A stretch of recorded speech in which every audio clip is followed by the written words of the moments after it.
Hola, bienvenidos, bienvenidas a The Week, este espacio de La Hora Tica en el que analizamos las noticias más importantes semanalmente de Costa Rica y el mundo. Yo soy David Barrientos y esto es un espacio de periodismo independiente que sobrevive solo con el financiamiento que ustedes mismos dan. Es muy importante que nos apoyen especialmente en estos últimos meses de campaña. Pueden hacerlo con una suscripción mensual en www.patreon.com/La Hora Tica o pueden hacernos un simple móvil con el monto que ustedes deseen o que puedan. 8607-6470. Hoy haremos una actualización del caso de Randall Zúñiga, el director del OIJ, un nuevo episodio de La Democracia según mis reglas, un informe preocupante de la Contraloría y un par de cosas más. Iniciemos.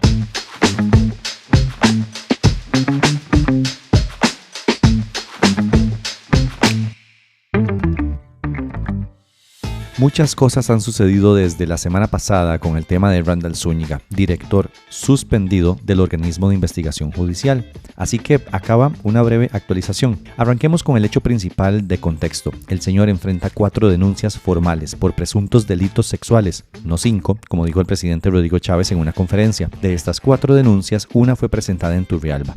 Y es precisamente la denuncia de Turrialba la que abrió un segundo frente de polémica, porque no solo se cuestiona el contenido de la denuncia, sino el proceso que llevó a presentarla. Según relató la mujer involucrada, cuando buscó orientación en el INAMU, no recibió acompañamiento neutro ni información para decidir cómo proceder. Lo que afirma es que la presionaron para firmar una denuncia contra Zúñiga que, según ella, ya venía redactada. Ella dice que la presidenta del INAMU y otra funcionaria de dicha institución incluso le habrían ofrecido posibles ayudas o beneficios vinculados a programas de Limas o de estudio. Esto, de ser cierto, es gravísimo porque convertiría lo que debe ser acompañamiento a víctimas en una forma de direccionamiento político institucional. Además, resulta que el documento que la mujer asegura que le pusieron para firmar terminó apareciendo en un reportaje de Central Noticias, noticiero del canal OPA, cuyo dueño, Carlos Valenciano Camer, es quien maneja los dineros de la campaña de Laura Fernández y bien fan del presidente Chávez. Además, habrían existido chats entre varias de las denunciantes y Douglas Sánchez, director del noticiero, según publicó CR Hoy, lo que encendió sospechas sobre el rol del medio en la exposición pública del caso. Ahora, esto obviamente no es un delito per se, pero sí prende las alarmas sobre la ética del manejo de casos de violencia sexual donde la protección de la víctima debería estar primero antes que el drama. Y por si faltaba una cucharadita de fricción institucional, el presidente Chávez entró de lleno al debate, no solo hablando del caso de Zúñiga y las denuncias, sino también cuando fue abordado saliendo de un almuerzo con Pilar Cisneros en el restaurante Limoncello, donde, coincidentemente, también estaban Douglas Sánchez y Jorge Obando, justamente principales figuras de OPA. Álvaro Sánchez, periodista de CR Hoy que el presidente detesta, lo cuestionó saliendo de ese almuerzo. Así fue un poco de la interacción. ¿Qué dice de la denuncia por los ofrecimientos que supuestamente hizo el INAMU? De que eso es basura, como lo que usted siempre reporta, mi amigo. Sí. Rodrigo, mentira que se está haciendo gestiones desde el gobierno para presentar denuncias falsas contra los... Eso es basura. Es mentira, entonces. Es decir, usted le cree a las que denunciaron, pero no a la que dice eso. Usted le cree al mentiroso número 1 de este país hoy. Venga. ¿Está mintiendo la persona que denunció entonces? ¿Eso es INAMU? Yo no sé qué denunció. Pero alguien que doña Yerli la estaba coaccionando para que presentara una denuncia. El comportamiento asqueroso del director del OIJ. Quien diga eso está mintiendo. Es una mujer, ¿no la valida entonces? No la valido, jamás. Entonces es mentira lo que dice la mujer. Absolutamente mentira. El INAMU como no lo que dice usted. El INAMU no ofreció nada a esas mujeres. El INAMU no le ofreció nada. Vea, usted vaya y entreviste, haga su trabajo en lugar de mentir. Eso estamos haciendo ahorita. Le estamos preguntando Sí, por eso eso. le estoy diciendo, haga su trabajo.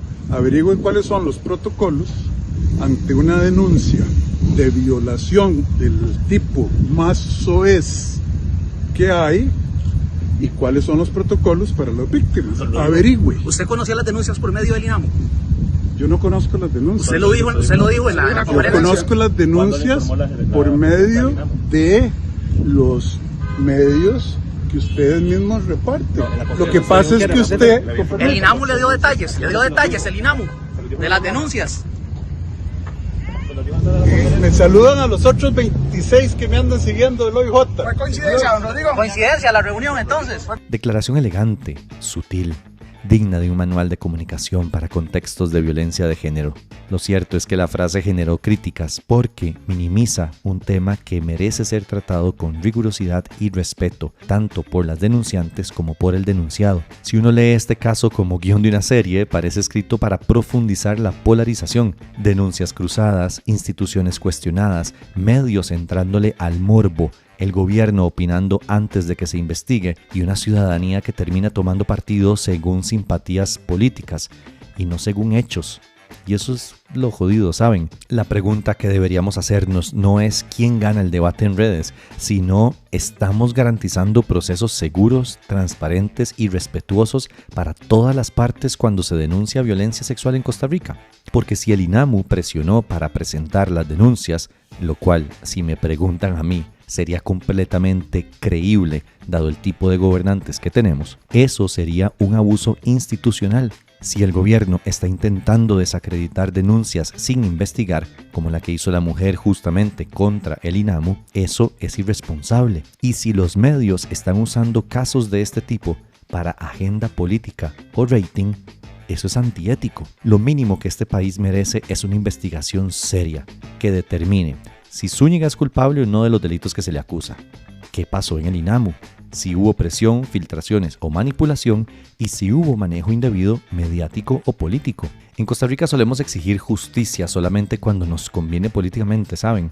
Y ahí no hay sistema que aguante. Termino con un dato para que lo tomen en cuenta. En menos de 2 meses, los 3 poderes de la República han recibido denuncias por delitos sexuales contra uno de sus miembros.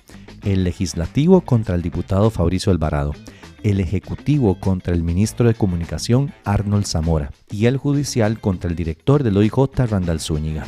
Solo uno de esos, el judicial, decidió apartar de su cargo al denunciado mientras avanzaban las investigaciones.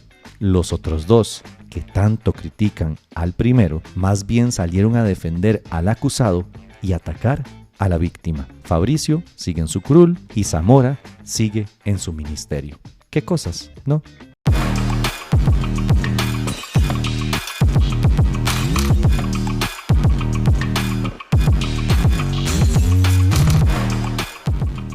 Hoy les presentamos otro episodio de La democracia según mis reglas, cortesía del oficialismo. Esta vez el blanco no es la prensa, ni la Contraloría, ni ningún gremio malcriado que osa fiscalizar al gobierno. Ahora, el problema es un funcionario del Tribunal Supremo de Elecciones, el TSE, esa institución que debería ser intocable en tiempos electorales, pero que para algunos se volvió un estorbo. 5 diputados del Partido Progreso Social Democrático, Pilar Cisneros, Daniel Vargas, Manuel Morales, Jorge Antonio Rojas y Alexander Barrantes, presentaron una denuncia contra Gustavo Román Jacobo, el director de Estrategia Política del Tribunal Supremo de Elecciones. La acusación, según ellos, Román es parcial, beligerante y usa su rol institucional para desanimar a la gente a votar por la continuidad de Rodrigo Chávez. Traducción del chavismo: si nos critica, es político; si nos apoya, es institucional. ¿De dónde viene todo esto? Del episodio sobre el levantamiento de inmunidad presidencial. Recordemos, el TSE pidió a la Asamblea quitar el fuero a Rodrigo Chávez para investigarlo por presunta beligerancia política, que es básicamente cuando un funcionario público usa su cargo para influir electoralmente. Esto está regulado en el artículo 146 del Código Electoral y es una figura creada precisamente para evitar que el poder de turno meta mano en campañas. Pero a Pilar Cisneros no le gustó nadita que el TSE ejerciera esa facultad. Dijo que el tribunal se extralimitó y ahora da un giro. Acusa al funcionario del TSE. Es como tener a Kiko en la asamblea, en serio, porque en su opinión, Román, al explicar públicamente las potestades del tribunal, hizo campaña contra Chávez. Es decir, el TSE está mal por aplicar la ley y el funcionario está mal por explicar dicha ley. El detonante fueron varias frases de Román en medios. Por ejemplo, cuando calificó de ridiculez vergonzosa llamar golpe de Estado al posible desafuero, o cuando dijo que discutir las facultades del tribunal para pedir el levantamiento de inmunidad tiene el mismo sentido que debatir con terraplanistas. ¿Son frases suaves? No. ¿Son groserías? Tampoco. ¿Son expresiones duras y quizá poco diplomáticas? Yo creo que sí. Pero, dato importante, no están dirigidas a un partido o candidato, sino a argumentos que se estaban utilizando para deslegitimar al tribunal. Y eso es parte de su trabajo, ¿saben? Defender la institucionalidad electoral. Para eso existe la Dirección de Estrategia Política del TSE, para comunicar, explicar y responder ataques a la integridad del proceso. Pero claro, si uno se siente aludido por la palabra tirano, pueden asumir que le hablan a uno. Ahí ya no es culpa del funcionario, eso es un espejo emocional. Lo más irónico del caso es que la denuncia de estos 5 diputados es por beligerancia, pero el documento que presentaron solo contiene citas de Román defendiendo al tribunal ante ataques del propio presidente. No hay evidencia de que promoviera un partido, un candidato o un resultado electoral. Eso es lo que la ley prohíbe. Criticar excesos del Ejecutivo no está tipificado como delito electoral. Para rematar, cuando se le preguntó a Pilar Cisneros más o menos en qué periodo se basaron para la denuncia, dijo, no sé exactamente, varios meses diría yo. O sea, imagínense ir a denunciar a alguien por un supuesto patrón de conducta sin poder decir desde cuándo ocurre. Más ni en la escuela aceptan una tarea así. Y por si esto no fuera suficiente para encender las alarmas democráticas, no solo los 5 diputados oficialistas denunciaron, y ahora el TSE deberá revisar si hay mérito para admitirla o si esto es, como parece, un intento de intimidar a funcionarios electorales para que callen y no incomoden al gobierno. Aquí va la parte que a veces se nos olvida, pero es fundamental para ya ir cerrando este tema con seriedad. Los tribunales electorales existen para limitar los abusos del poder político, especialmente del gobierno de turno. Si un presidente se siente perseguido porque el tribunal hace su trabajo, eso no es persecución, eso es el Estado de Derecho funcionando. Y si ahora denunciar a un funcionario del TSE por explicar la ley se vuelve moda, abrimos la puerta a un peligro enorme, que los guardianes del sistema electoral terminen silenciados por miedos a represalias políticas. Ese es el camino de países donde las elecciones dejan de ser limpias, no de un día para otro, sino a punta de intimidación, desgaste y ataques a la credibilidad del árbitro. Y no tengo duda de que eso es lo que intentan hacer acá. No estamos discutiendo si le cae bien o mal Gustavo Román, si es simpático o si pudo usar menos adjetivos. El punto es más básico pero más grave. ¿Está el oficialismo persiguiendo a funcionarios electorales por hacer su trabajo? Esa es la pregunta que debería preocuparnos, porque cuando un gobierno intenta disciplinar al árbitro, no está jugando para ganar, está jugando para controlar el partido. Y todos sabemos cómo terminan esos partidos.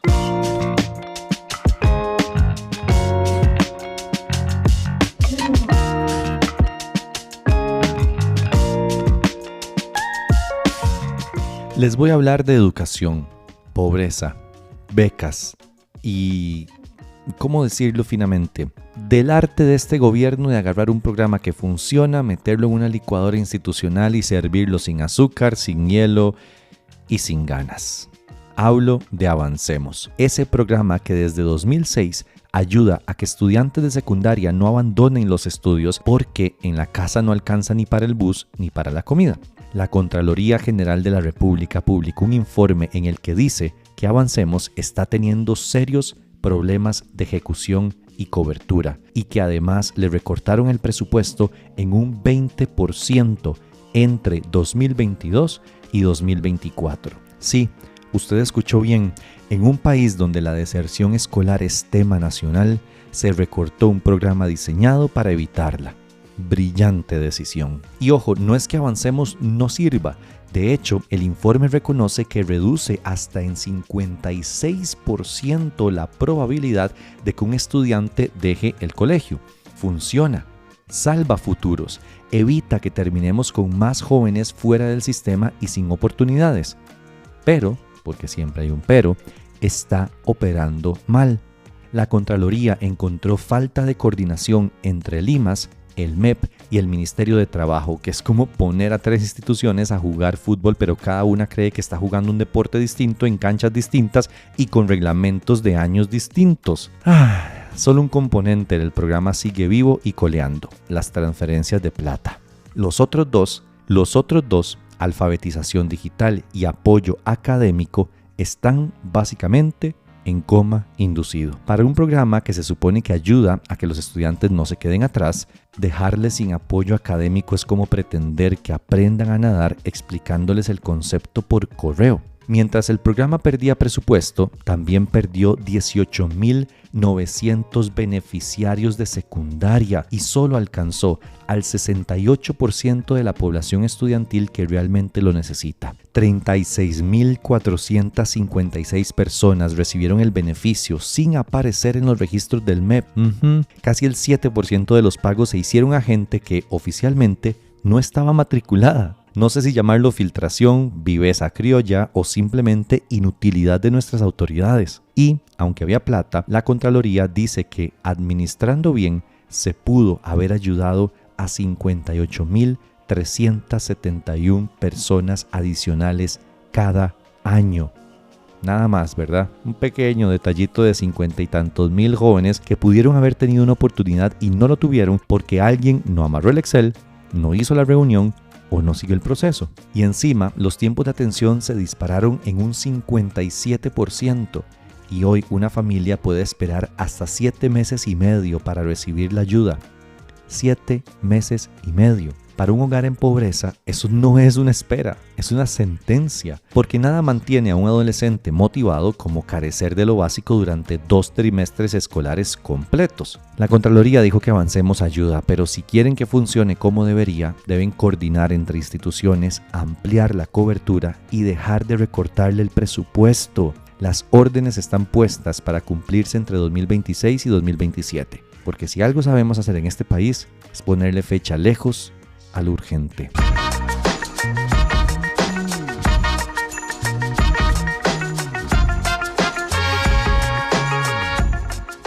Una noticia casi milagrosa. Por primera vez en años, la Asamblea Legislativa aprobó algo que hace que la gente diga: por fin. En vez de: ¿pero quién votó por esta gente? Hablamos de una nueva ley que permitirá que los refugios y organizaciones de bienestar animal reciban fondos públicos para continuar con la labor que, seamos honestos, el Estado debería estar haciendo desde hace décadas, pero que convenientemente ha tercerizado a punta de voluntariado, rifas, bingos y venta de tamales. El proyecto del diputado liberal Gilberto Campos, yo estoy igual de sorprendido que ustedes, obliga a que el Ministerio de Agricultura y Ganadería destine un 2,3% del presupuesto del SENASA para asociaciones que rescatan, cuidan, castran y promueven la adopción responsable de animales. Traduzco, por fin se reconocerá que estos refugios no pueden financiar 300 castraciones al año con una tómbola de WhatsApp, 3 donadores fieles y una señora que hornea queques para el domingo. Y para que se entienda la dimensión del problema, según la exposición de motivos, mantener un refugio puede costar unos 34 millones de colones al mes. Si usted está pensando, ¿tanto? Recuerde que hablamos de alimento, medicinas, cirugías, personal, limpieza, rescates, transporte y por supuesto la cuota mensual del psicólogo que deben pagar quienes ven abandono animal todos los días. Porque honestamente cuidar animales maltratados en Costa Rica es casi un acto de salud mental extrema. La ley fue aprobada por una amplia mayoría. ¿Quiénes votaron en contra? La fracción oficialista, porque si no genera clics, polarización o material para su Facebook, ¿qué gracia tiene? Y también votó en contra la diputada María Marta Carballo, del PUSC. Tal vez porque apoyar perritos y gatitos es demasiado mainstream y hay que llevar la contraria para sentir adrenalina política, qué sé yo. Pero bueno, ya le atravesaron el caballo también. Get it? Animales, caballo. Perdón, a veces me da muy feo. Resulta que la institución de la cual saldría el dinero se opuso al proyecto. SENASA básicamente dijo: nos encanta la idea, pero ¿con qué plata si a nosotros tampoco nos dan? La institución advirtió que su presupuesto ya está golpeado, así que quitarles un 2,3% adicional es como pedirle a alguien que llega a fin de mes con monedas que además done para la cena familiar. Y un detalle importante, el dinero no se va a entregar a lo loco, ni porque este refugio es cute, démosle plata, no. Las organizaciones deberán tener personería jurídica, presentar proyectos con cronograma, resultados esperados, presupuesto y cumplir con los requisitos de la Contraloría. Incluso tendrán que devolver cualquier monto que no usen.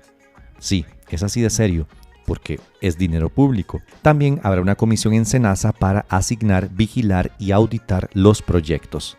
Que ojo, dicha comisión implica más trabajo para SENASA sin más personal. O sea, van a tener que rescatar perros, fiscalizar mataderos, vigilar comercio animal y ahora también administrar proyectos, con el mismo presupuesto. Suerte con eso. Pero más allá de los enredos administrativos, la ley reconoce algo que era un secreto a voces. Las organizaciones privadas han hecho el trabajo que el Estado no ha querido o no ha podido hacer. Eso es lo extraordinario de esta ley, porque sin estas asociaciones Costa Rica tendría una crisis de abandono y maltrato animal mucho más grave de la que ya tiene. Así que sí, yo creo que es una buena noticia. A ver, falta perfeccionarla, financiarla un poco mejor y asegurarse de que esto no se convierta en una excusa para que el Estado simplemente se lave las manos. Pero es un paso bien grande. Por primera vez, el país admite oficialmente que proteger animales no es un hobby de señoras locas de los gatos, es política pública. Y si este país necesita algo, además de menos politiquería, es un poquito más de compasión, incluso si tenemos que usar recursos públicos para ello.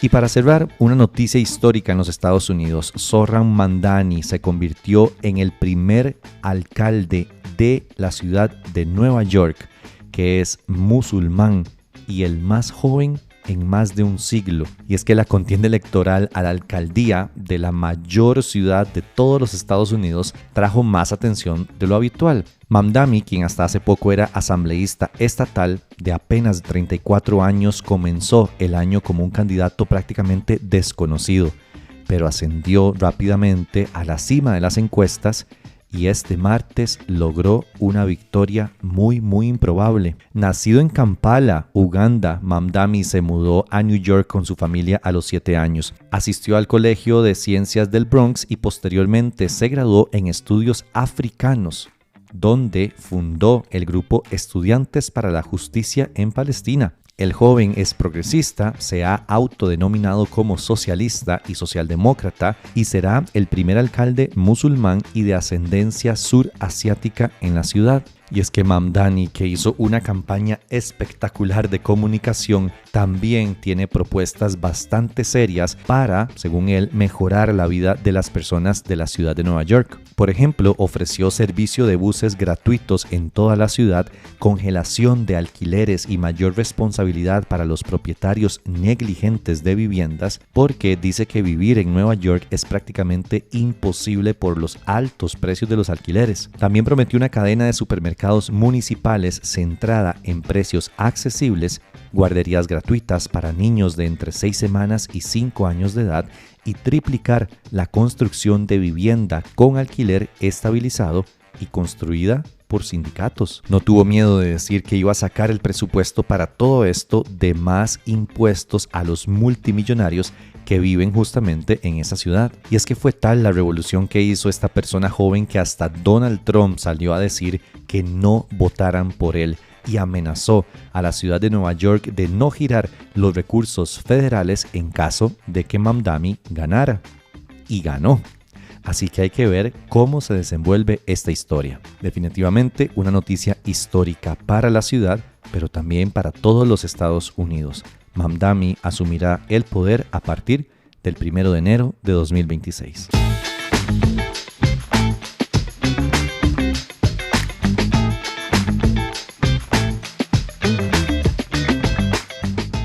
Esto fue un resumen de las cosas más importantes que sucedieron del 3 al 7 de noviembre. Recuerden que este proyecto de periodismo independiente sobrevive solo con los aportes que ustedes mismos dan. Pueden hacerlo a través de www.patreon.com/inclinada o pueden hacernos un simple móvil al 8607-6470. Nos escuchamos la próxima semana. Chao.